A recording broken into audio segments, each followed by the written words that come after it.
they're starting to learn to say no and all the rest of it. The emotional development that goes on in infants between 1 and 3 is really quite enormous. And learning to stabilize their emotions and so on is really, it's part of the process of growing up.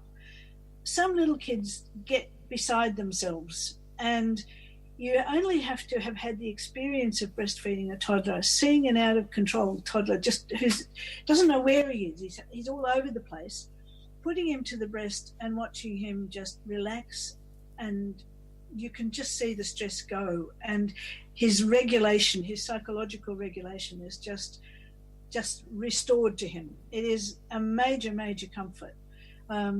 And I often tell the story of one child who was told just about nearly 4 that there would no longer be breast milk when she'd actually turned 4. And the child sort of then said, but didn't particularly want to wean, but then said, well, can I put my face against your chest? And the first time that child did was after a particularly exciting party, coming home and all the rest of it. And what she said was, Mum, I need some skin. And that was exactly what she needed, that sense of connectedness back again to bring her back down, just that sense of putting her face against her chest and relaxing and being in control again. And it doesn't take them long, it's just that, I'm safe again, I'm home again. It's something that if you've never breastfed a toddler, you don't understand. But if you have, you'll know that if you get pregnant again during that time and you're having another child and the toddler will go on feeding, it's your best weapon for getting a nap in the middle of the day is to say, come and lie down with me while I have a little rest and I'll tell you a story. And the next thing you know, face to the breast, starts to suck and they're sound asleep. Yeah. It really is worth it for that alone. I think toddlers are not yet children in control of themselves, and I think the major benefits there, quite apart from the immune benefits, of course, which go on happening, it doesn't turn to water. All of that line of stupidity that says, there's nothing in it, there's no nutrients, it's just water. It's one of they aren't saying it's just sugar, because of course it is substantially sugar. Lactose is a really important sugar. So all of that stuff is nonsense. It's just as nutritionally valuable as it always was. It's just as immunologically valuable. But I think for the older child, it has this extraordinary capacity to help them manage their emotions. It probably does for the younger child, but we can't see it as readily because they are not expressing themselves as forcefully as the toddler is. Yeah, it's so true about that that skin to skin and connecting back down.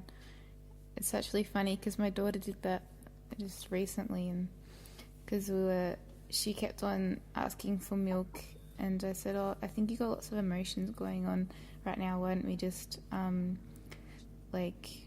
no milk and just have a cuddle? And she put her head to my chest, and it was almost like that same effect as having a breastfeed. To just calm right down. I need some skin. Skin to skin has huge impacts. In very preterm babies, it has a massive effect on their growth even. So that you're not in a good NICU if you've got a baby who you're not allowed to have skin to skin. There are sort of some critical situations where it may be an issue, but in actual fact, the hospitals that have researched this have found that even the smallest, sickest babies can be nursed on the mother if, in fact, you want to organise things rightly. There's some fabulous places now. It came out of an experiment in one of the Latin American countries where they had absolutely no incubators, and so they said, well, we'll have to use the mothers as incubators, and so they shoved the babies up the mother's jumper and sent her home with these quite small preterm babies.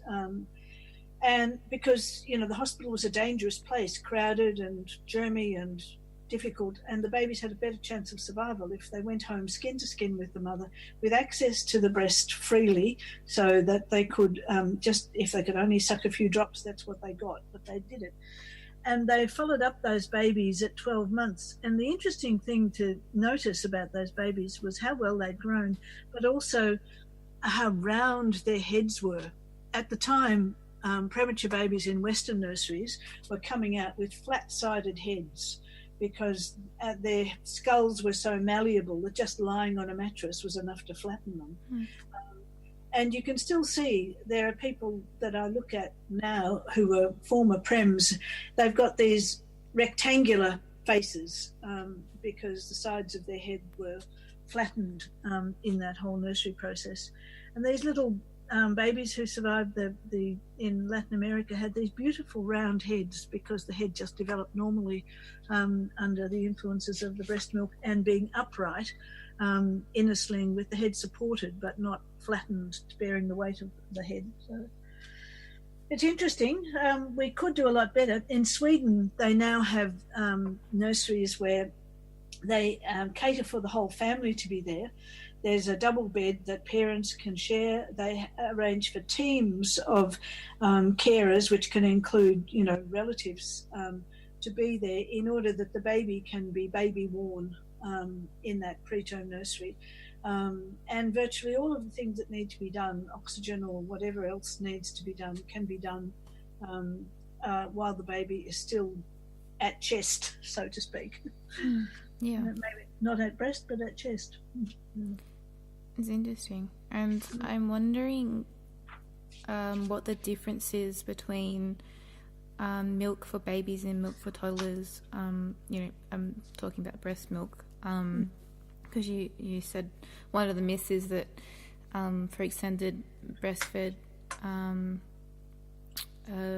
toddlers, I guess, because they're not babies anymore, is it, they're just getting water, but you said there's still all those microbes and things that help for their immunity. Oh, yes. And there's still all the nutrients. It's still got protein, fats, carbohydrates. It's still milk. Milk has all those things. It's a pure myth that it somehow disappears. As I say, some of the immune factors actually ramp up. If the content is diminishing in terms of volume, the content of the immune factors doesn't diminish. It just becomes more of a concentrated mix, which is what colostrum is to start with, because the lactose synthesis, you get colostrum is different from milk as it goes on, because what you've got is the prolactin from the pregnancy stopping lactose synthesis. It stops lactose being made, and not until the lactose is being made will all the other nutrients be drawn in and the milk come out looking like milk rather than like a yellowish or clearish fluid. But colostrum is kind of milk minus rather than something plus. And it contains a really concentrated dose of exactly the immune factors that are going to be in the breast milk. But they won't be as concentrated. They'll just be more diluted in the larger volume of nutrient-rich milk that comes along. Babies don't need large amounts of nutrients in the first days after birth because they have very small stomachs.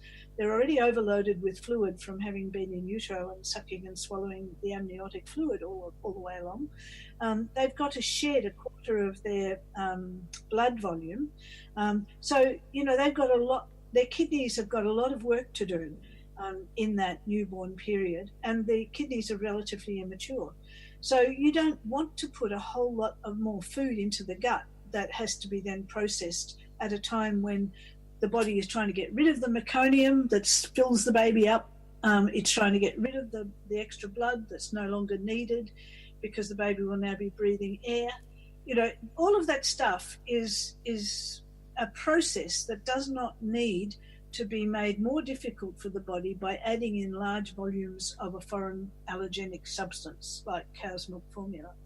And so there's very little breast milk in that first period, but there's enough. And what there is, it has a laxative effect which helps to shift the meconium along so that process happens the way it should. Put formula in there and you're not going to get things developing exactly the way they should, as well as the bacterial side of things. So that's why milk is different, but at every stage milk is absolutely tailored to what the baby's body needs. So, I bet you anything, if they start doing some research on toddler milk, they'll find that it's uniquely rich in something that's particularly important to toddlers. I don't know what it'll be, but they haven't done that research because toddler milk research has not been a priority, because you can't extract anything from that particularly to make a new formula. That's what a lot of breast milk research has really just been funded by the formula company, so that they can find out what works in breast milk and then make some stab at shoving some of that into formula. None of the things that they put into formula because they were in breast milk have been proved to be helpful. None of them. The nucleotides that were added in the 90s, the scientific judgment is that they were not necessary at all, because there are natural processes that meant they weren't necessary. The essential fatty acids that were added, the DHA and ARA, a number of serious reviews in the Cochrane collaboration have found that there is no evidence of better outcomes as a consequence of those. And in fact, there's one study that shows that there tends to be a problem for girls later on if they've had a whole lot of that.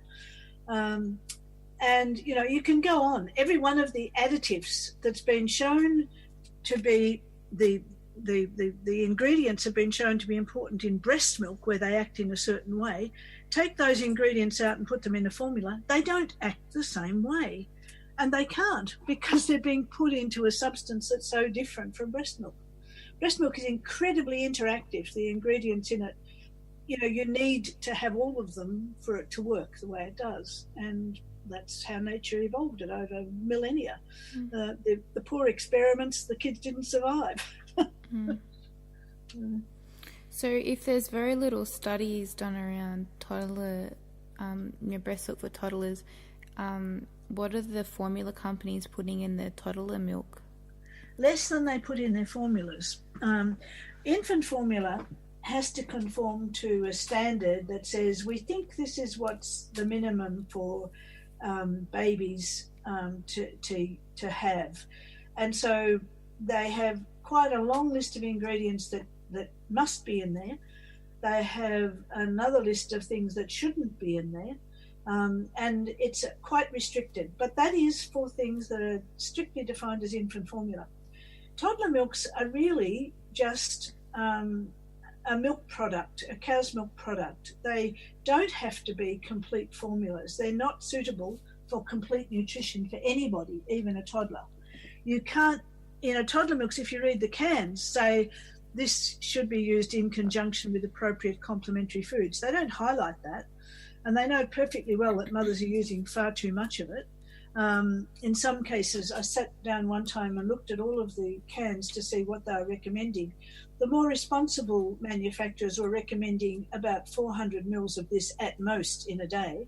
But there were cans on the market that were recommending up to 1.2 litres of this stuff per day, when you looked at how many feeds of what volume. If a child was drinking 1.2 litres of it, they wouldn't have any room for other food. But it's a deficient whole diet. It does not contain what infant formula contains. It doesn't have to.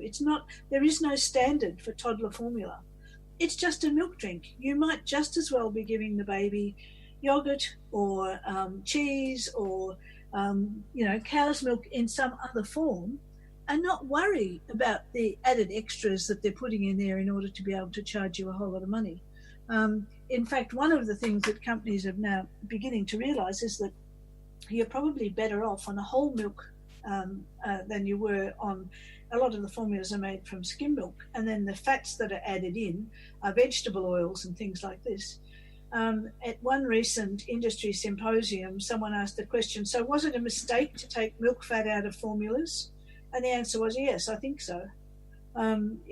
You're probably better off with a whole cow's milk, small part of your diet as a custard or as some such thing as that, than you are to be drinking gallons of plain milk as it stands, or the toddler formulas as they stand. A good varied diet is what a child should be on. And if they've got the backup of breast milk as well, then they're very fortunate children. That brings me into the next question a little bit. So when can babies be introduced into cows or goat's milk? It depends. At the moment, people are saying, "Oh, not until one."